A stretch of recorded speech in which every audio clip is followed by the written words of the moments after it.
When I say the father of psychology, who do you think of? Most people immediately shout Sigmund Freud. But while Freud made Couch famous, the real title of the father of modern psychology belongs to a man who spent his life in a lab, not on recliner. Meet Wilhelm Wundt. He didn't just study the mind, he gave it a home in a world of science. Today, we are looking at how this one man turned philosophy into a laboratory science. Before 1879, psychology wasn't a job, it was just a subtopic of philosophy or biology. People thought the mind was too mystical to measure. But in 1879, at the University of Leipzig in Germany, Wundt did something revolutionary. He established the very first laboratory dedicated exclusively to psychology research. This is psychology's birth certificate.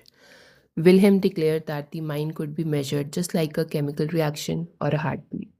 Wundt's big idea was called structuralism. He believed that if you want to understand mind, you have to break it down into its atoms, that is, basic sensations and feeling.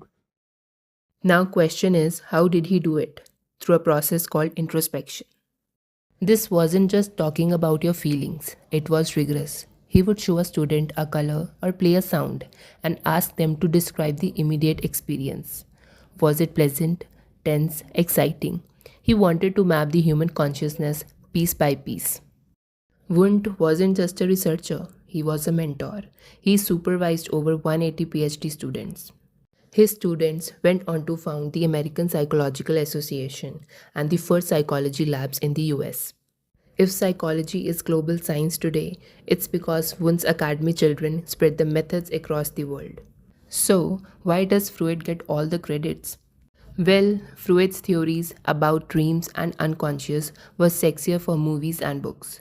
Wundt, on the other hand, was dry, meticulous scientist. He wrote over 50,000 pages of research. But here is the truth. Freud studied the troubled mind. Wundt studied the human mind. Without Wundt's lab, psychology might still be a branch of philosophy today. Every time you see a brain scan or a psychological study today, you are seeing the legacy of Wilhelm Wundt.